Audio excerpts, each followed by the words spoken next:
Assalamualaikum warahmatullahi wabarakatuh. Di video kali ini kembali kita akan bahas soal SMK tahun 2025 di SMA bidang kebumian. Nomor 26, wilayah pesisir pantai suatu daerah sering menunjukkan interaksi antara proses darat dan laut. Proses darat pantai berupa wilayah pesisir pantai dengan kondisi batuan dasar dapat berupa batuan, sedimen pasir maupun sedimen lumpur, dan proses sungai di muara sungai. Sedangkan proses laut dapat berupa pasang surut, arus laut, maupun gelombang laut. Kategori pantai yang mempunyai ciri-ciri pantai berlumpur dengan sedimen dasar lempung, lanau basah, vegetasi mangrove, nipah, ketapang laut, dan mempunyai ciri lain. Garis pantainya selalu maju ke arah laut adalah jenis pantai yang dinamakan. Ya, jadi di sini soal yang membahas tentang geomorfologi pantai dan klasifikasi jenis pantai berdasarkan proses pembentukannya. Jadi pantai ini terdiri dari atau karena proses sedimentasi, kemudian pantainya berlumpur, kemudian terdapat mangrove dan nipah, kemudian garis pantai yang maju. Itu adalah ciri-ciri dari pantai emergence. Jadi pantai emergence merupakan pantai yang mengalami penambahan daratan akibat sedimentasi atau pengangkatan daratan sehingga garis pantai terus maju ke arah laut. Jadi di sini jawaban yang paling benar adalah yang C, yaitu pantai emergence. Jadi kenapa pantai emergence? Karena semua ciri-ciri pada soal yaitu sedimen lampung lanau basah, kemudian banyak vegetasi mangrove dan nipah, ya.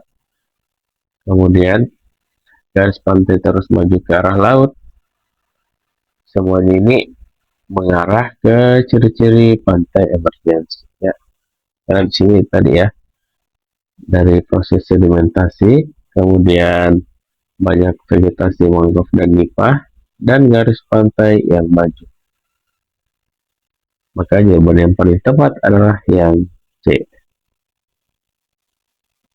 pantai emergence. Jadi di situ kenapa pilihan atau jawaban lain salah? Yang A itu kita lihat pantai Fjord, itu pantai hasil lembah glasial yang tergenang air laut. Kemudian B, yang pantai Cliff itu pantai terjal akibat abrasi. D, pantai Ria, lembah sungai yang tenggelam oleh kenaikan muka laut. Yang E, pantai Atol, itu merupakan pulau karang yang berbentuk cincin. Jadi keempat jawaban ini tidak memenuhi dari ciri-ciri yang disebutkan pada soal, ya.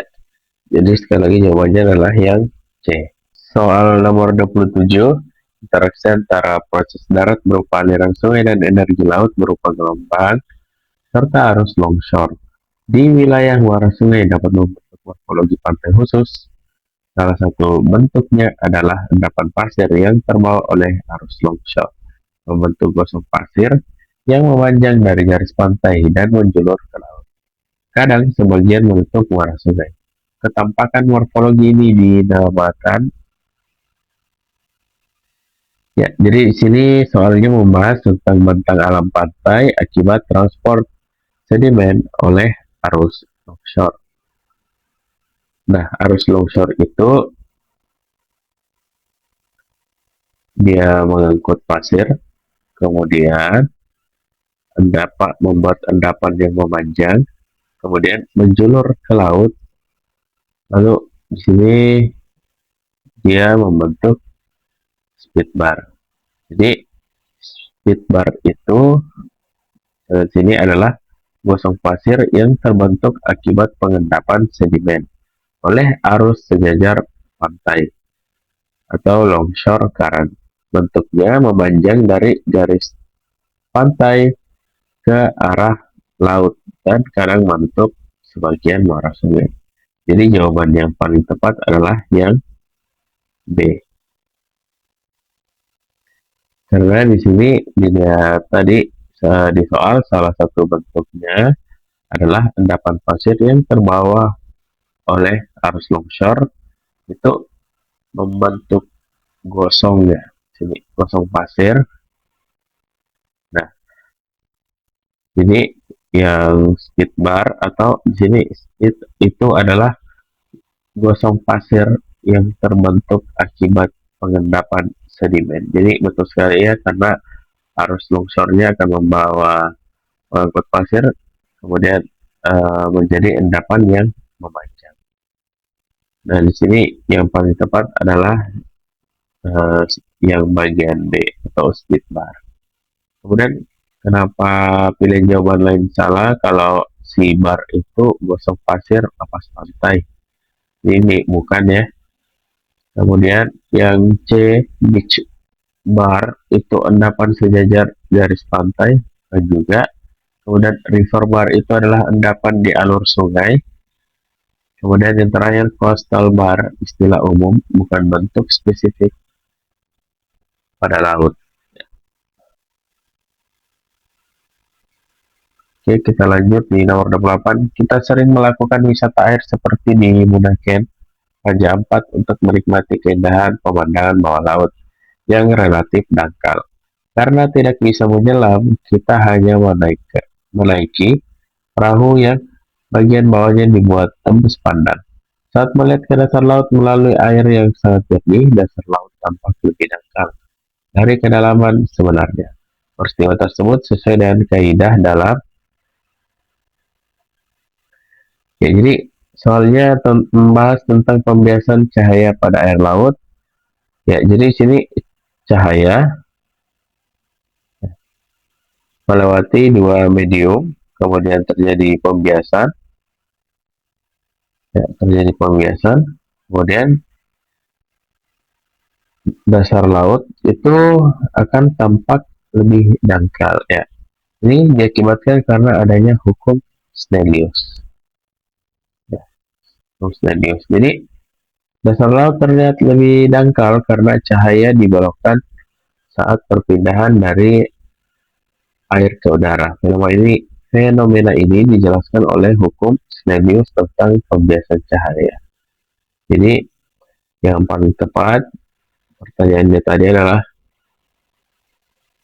peristiwa yang di soal tadi itu sesuai dengan kaidah dalam yang D, hukum Snellius. Ini sudah sesuai karena ini tentang pembiasan cahaya. Uh, jadi dasar laut itu dia tampak lebih dangkal dari kedalaman sebenarnya.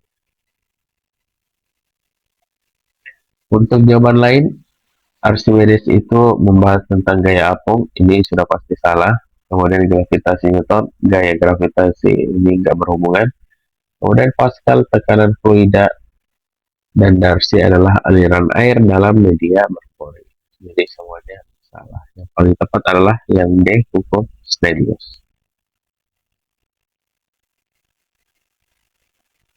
Kita lanjut di nomor 29. Jadi sini soalnya memakai bahasa Inggris. Artinya kita langsung aja di nomor 29. Untuk melakukan survei kelautan, kita akan menggunakan ADCP. Jadi ADCP itu adalah Acoustic Doppler Current Profiler. Jadi di sini gunanya untuk mengukur. Jadi bisa kita lihat soal ini membahas tentang instrumen oceanografi. Ya. ADCP atau ADCP itu merupakan Acoustic Doppler Current Profiler. Jadi fungsinya mengukur arus laut, lebih tepatnya kecepatan dan arah. Ya. Kecepatan dan arah. Jadi jawaban yang paling benar adalah speed and direction of currents, ya, atau kecepatan dan arah arus laut. Jadi jawaban yang tepat adalah yang E.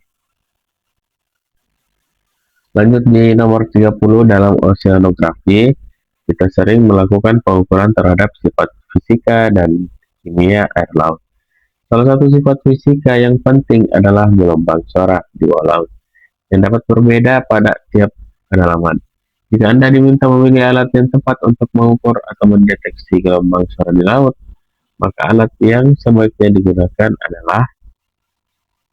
Jadi di sini soalnya membahas tentang alat pendeteksi suara bawah laut. Jadi gelombang suara laut itu diukur dengan sensor akustik dengan menggunakan alat yang namanya hydrophone. Hydrophone. Jadi hydrophone adalah mikrofon bawah air yang digunakan untuk mendeteksi dan merekam gelombang suara di laut. Jadi jawaban yang paling tepat adalah yang C, hydrophone. Nah di sini yang lain salah karena sound meter itu fungsinya sebagai pengukur tingkat kebisingan umum, kemudian hidrometer mengukur massa jenis cairan, hidrograf data peta hidrografi, yang current meter itu mengukur arus. Jadi yang paling tepat sekali lagi adalah yang hidrophone.